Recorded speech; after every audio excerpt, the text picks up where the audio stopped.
अस्सलाम वालेकुम। आज जो हमारा लेक्चर है वो है कमर्शियल ज्योग्राफी का लेक्चर नंबर 7 चैप्टर नंबर 9। आपको पता है कि हम लोग मिनरल्स का चैप्टर डिस्कस कर रहे हैं जिसमें हम लोगों ने डिफरेंट मिनरल्स पढ़े थे। गोल्ड को पढ़ा हमने, यूरेनियम को पढ़ा, लास्ट टाइम हम लोगों ने नेचुरल गैस को डिस्कस किया था और उसकी वर्ल्ड प्रोडक्शन को डिस्कस किया था। आज जो हमारा टॉपिक है वो है एटॉमिक एनर्जी का। एटॉमिक एनर्जी जिसको उर्दू में हम जोहरी तवानाई भी कहते हैं। एटॉमिक एनर्जी को दूसरा नाम इसको न्यूक्लियर एनर्जी भी कहा जाता है। न्यूक्लियर जो है वो एनर्जी क्यों कहा जाता है इसको, क्योंकि आपको पता है ये जो एटॉमिक एनर्जी है ये ज्यादातर जो बनाई जाती है वो किससे बनाई जाती है, यूरेनियम से बनाई जाती है, इसलिए इसको न्यूक्लियर एनर्जी भी कहा जाता है। उसके बाद देखिए एटॉमिक एनर्जी और energy of the atoms is energy carried by the atoms. The term originated in 1903 when Ernest Rutherford to speak of the possibility of atomic energy, यानी कि ये फर्स्ट पर्सन था जिसने जाहिर की थी इस बात को कि जोन सा है वो जोहरी तवानाई को बना सकते हैं एटम्स के थ्रू। और जोन सा है वो इसमें डिफरेंट एटम्स का आपको पता है कॉम्बिनेशन होता है न्यूक्लियर एनर्जी में। और इसने जो फर्स्ट टाइम था कि हमें पॉसिबिलिटी ऐसी नजर आती है जिसमें हम एटॉमिक एनर्जी को क्या कर सकते हैं, क्रिएट कर सकते हैं। उसके बाद देखिए atomic energy is the source of nuclear power. Nuclear power आपको मैंने बताया बिजली बनाने में इस्तेमाल होती है यूरेनियम के तौर पर, which uses sustained nuclear fission to the generate heat and electricity। ये भाप और बिजली बनाने में जो सा है वो काम करती है। उसके अलावा जो सा है जोहरी तवानाई बिजली के हसूल का सबसे अहम जरिया है और माहिरीन का ख्याल है कि जोहरी तवानाई मुस्तकबिल में तवानाई के हसूल का अहम जरिया मजीद बनती जाएगी। देखिए जैसे जैसे अगर आप देखें दुनिया में काफी चीजें जो है वक्त के साथ साथ रिक्वायरमेंट बढ़ती जाती हैं। अब अगर कोयले से बिजली बनाई जाए तो कोयला ज्यादा रिक्वायर्ड होता है बिजली बनाने में, जबकि जो यूरेनियम है वो कम दरकार होता है, यानी कि डिस्ट्रीब्यूशन हो गई है। अब सोलर पैनल है, कुछ सोलर से आपको पता है कि बिजली बनाई जा रही है, कुछ पानी से बिजली बनाई जा रही है। अगर हम एक चीज का दुनिया में कहा जाता है कि मुसलसल इस्तेमाल करेंगे तो वो चीज दुनिया से नापैद होती जाएगी, खत्म होती जाएगी। देखिएगा दुनिया में जो यूरेनियम के जो वसाइल है वो काफी ज्यादा है, यानी कि इस वक्त भी कहा जाता है कि 54,69,000 टन जो सा इस वक्त यूरेनियम दुनिया में दस्तयाब है। और ये कहा जाता है कि वो आइंदा जो 80 साल है उसके लिए वो काफी, यानी कि 80 साल तक बिजली दुनिया में बनाई जा सकती है यूरेनियम में। इसके अलावा जो थोरियम है उसके वसाइल भी यूरेनियम से भी 3 गुना ज्यादा है, जो कि कहा जाता है कि जोहरी तवानाई के हसूल के इस्तेमाल में लाए जा सकते हैं। इसकी जबकि जो रिप्रोसेसिंग प्लांट के जरिए हासिल शुदा प्लूटोनियम भी एक कह लें आप धात है, मिनरल है जो कि इस्तेमाल होती है बिजली बनाने में। इससे दोबारा जोहरी रिएक्टर में बिजली पैदा करने के लिए इस्तेमाल किया जा सकता है। उसके बाद देखिए 1950 के मुताबिक कहा जाता है कि अमेरिका ने तकरीबन 60 मेगावाट जो इसके जोहरी घर बनाए गए थे उसमें जो सलाहियत थी वो 60 मेगावाट बिजली बनाने की सलाहियत थी, यानी कि जितने भी बिजली घर बनाए गए। इसके अलावा जो जोहरी बिजली है वो घरों की अहमियत का जो इसके बिजली घर बनाए गए हैं जोहरी तवानाई के हवाले से वो इस बात से लगाया जा सकता है कि 1000 मेगावाट पैदावारी सलाहियत के लिए जोहरी रिएक्टर को 1 साल तक चलाने के लिए सिर्फ और सिर्फ जो सा है वो 153 टन यूरेनियम दरकार होता है, जबकि कोयले की मदद से अगर बिजली बनाएंगे तो वो 2.5 मिलियन टन कोयला दरकार होगा। यानी कि आप देखें कि कोयला 2.5 मिलियन टन दरकार होता है और जबकि जो यूरेनियम है वो 153 टन जो सा है वो बिजली बनाने के लिए दरकार होता है। ये बात आप लोगों ने short question point of view से याद रखनी है। और इसमें ये बात है कि कोयला बहुत ज्यादा रिक्वायर होता है बिजली बनाने के लिए। अगर 1 टन भी बिजली बनानी है, जितनी भी बिजली मेगावाट बिजली बनाई जाएगी उसके लिए जो कोयले की रिक्वायरमेंट होती है वो यूरेनियम से कहीं ज्यादा होती है। जहां देखिए यूरेनियम एक ऐसी धात है जो कि फायदा देती है, यानी कि बिजली बनाने में रेडियो जो इसकी रेडियो एक्टिव जो आप कह लें न्यूक्लियर एनर्जी है उसमें ये फायदा दे रही है। डिफरेंट फील्ड्स हैं जिसमें ये फायदा दे रही है। उसके साथ साथ ऑब्वियसली बात है ये कुछ ऐसे नुकसानात भी हैं जो कि इकोनॉमी में इसकी वजह से फैल रहे हैं, जैसे कि इसकी तापकारी जो शुआएं होती हैं वो इंसानी जिंदगी में कई बीमारियों का बायस बनती हैं, जैसे फेफड़ों की बीमारियां, कैंसर की बीमारी एटसेट्रा। इसके अलावा जो यूरेनियम का फुजला जो होता है इसको ठिकाने लगाना आसान नहीं होता, इसके लिए प्रॉपर वे, क्योंकि आप देखिए ये किस्म का बॉम्ब बनाने में भी इस्तेमाल होता है। तो अगर ये फटता है यूरेनियम का कोई फुजला ये बाकी रह जाए, इंसानी जिंदगी पे असरअंदाज हो, तो ये काफी ज्यादा नुकसान का बायस बनता है। ये हवा में कार्बन डाइऑक्साइड का भी बायस बनता है। और उसके अलावा यूरेनियम से बिजली बनाने के लिए ऑब्वियसली बात है, जो माहिरीन चाहिए होती है वो सारे के सारे जो सा आप कह रहे हैं टेक्टफुल होने चाहिए, यानी कि इंजीनियर्स होने चाहिए, उसके बगैर बिजली नहीं बनाई जा सकती। उसके बाद यूरेनियम, आपको हम लोगों ने लास्ट टाइम इसको डिस्कस भी किया था, ओवरऑल द वर्ल्ड इस वक्त तकरीबन 6 बड़े मुल्क हैं जिनके पास यूरेनियम के ज़खायर मौजूद है, यानी कि दुनिया में बहुत ज्यादा ज़खायर यूरेनियम के नहीं है। तो वो भी मसला है कि यूरेनियम हर जगह दस्तयाब नहीं होता। इसके अलावा यूरेनियम से बिजली सबसे एक्सपेंसिव होती है। लास्ट टाइम हम लोगों ने भी पढ़ा था कि 1 किलोग्राम यूरेनियम से इतने मेगावाट बिजली बनाई जा सकती है। तो इसके ऊपर जो कॉस्ट आती है वो भी काफी ज्यादा हैवी होती है। इसके अलावा इसका जो जौहरी तवानाई का मेन जरिया होता है वो यूरेनियम होता है। इसके जो जौहरी रिएक्टर की इकसाम है वो बेसिकली 4 इकसाम है। लाइट वाटर रिएक्टर है, हैवी वाटर रिएक्टर है, प्रोपल्शन रिएक्टर है, रिसर्च रिएक्टर है और ब्रीडर रिएक्टर है, जिसमें डिफरेंट जो है वो एटॉम्स इस्तेमाल होते हैं।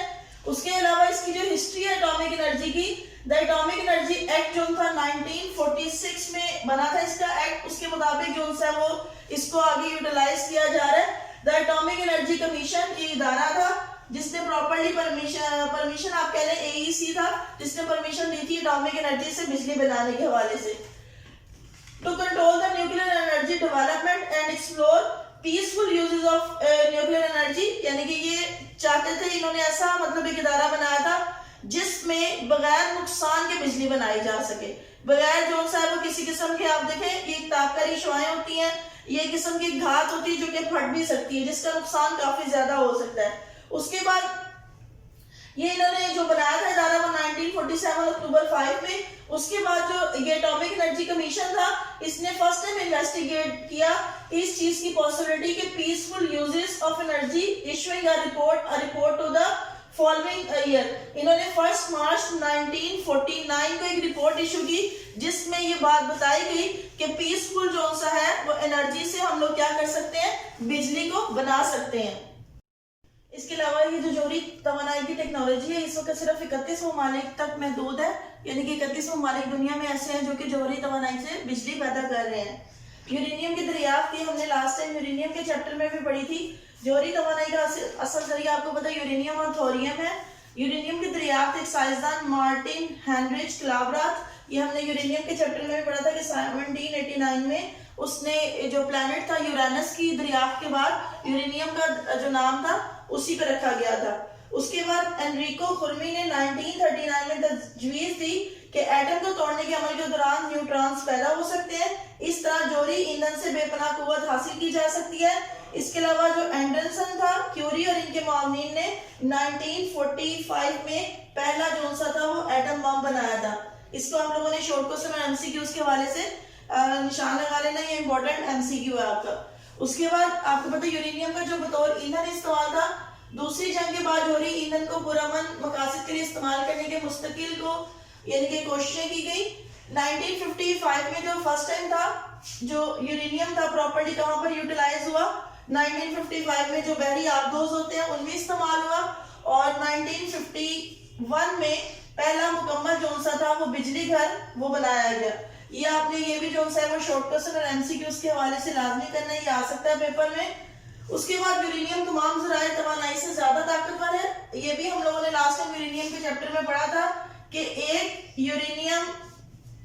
पॉइंट यूरेनियम से इतनी ही बिजली तैयार होती है जितनी के 6000 टन कोयले से, यानी कि सिर्फ 1 पॉइंट यूरेनियम से जितनी बिजली तैयार होती है उतनी ही 6000 टन कोयले से भी तैयार होती है। उसके बाद इसकी दुनियावी पैदावार, दुनिया के कौन कौन से ममालिक हैं जो कि जौहरी तवानाई को इस्तेमाल करें। इसमें जो पहले नंबर पे आता है वो रियासत मुत्तहिदा अमेरिका आता है, USA। जौहरी ईंधन इस्तेमाल यहाँ पर लाजमी सी बात है हो रहा है। बिजली की जरूरियात का जो तकरीबन 21% है वो ये यूरेनियम से प्रोड्यूस कर रहा है बिजली को। फ्रांस दूसरे नंबर पे आता है दुनिया में जो इसकी जौहरी तवानाई की पैदावार के हवाले से फ्रांस दूसरे नंबर पे है। फ्रांस में जो दीगर मादी ताकत के जराए कम नहीं है, यहाँ पन बिजली की पैदावार ना होने के बराबर है क्योंकि वहां पर जो है वो पानी ज्यादा दस्तयाब नहीं है। फ्रांस जौहरी रिएक्टरों की तादाद के लिहाज से दुनिया में दूसरे नंबर पे है और तीसरे नंबर पे यहाँ पर आ जाता है जौहरी तवानाई के हवाले से जापान जो कुल जरूरियात का अपनी जो आप कह रहे हैं जीडीपी का जो 28% है वो इससे एटॉमिक एनर्जी से जो सा वो हासिल कर रहा है, और यहाँ पर 19 के करीब जो सा वो जोहरी प्लांट लगाए गए हैं। इसके बाद चौथे नंबर पे आ जाता है आपका ब्रिटेन, बरतानिया।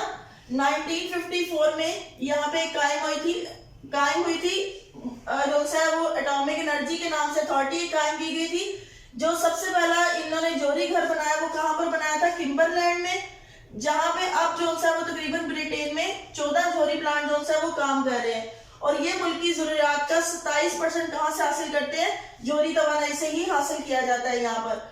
उसके बाद दुनिया में जो जोहरी तवानाई के हवाले से 5वें नंबर पे है वो है रूस। यहाँ पे जो पहला जोहरी प्लांट था वो कब लगाया गया? 1957 में लगाया गया, और यहाँ पे 9 से ज्यादा जो सा वो जोहरी घर जो से इस वक्त काम कर रहे हैं, और ये मुल्क की जरूरियात का 11% है वो कहां से पूरा करता है? एटॉमिक एनर्जी से पूरा करता है।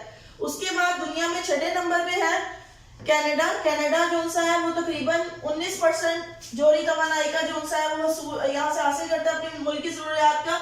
यहाँ पे 2 के करीब जो सा है वो एटमी रिएक्टर जो सा है वो इस वक्त काम कर रहे हैं। उसके बाद 7वें नंबर पे है यूक्रेन। मशरकी यूरोप में रूस के बाद यूक्रेन 5 बड़े प्लांट यानी कि यहाँ पर काम कर रहे हैं, यानी कि यूक्रेन में जो दुनिया में 5 बड़े प्लांट हैं वो काम कर रहे हैं, और ये मुल्क की जरूरियात का तकरीबन 40% जो है वो कहां से पूरा कर रहा है? एटॉमिक एनर्जी से ही पूरा कर रहा है।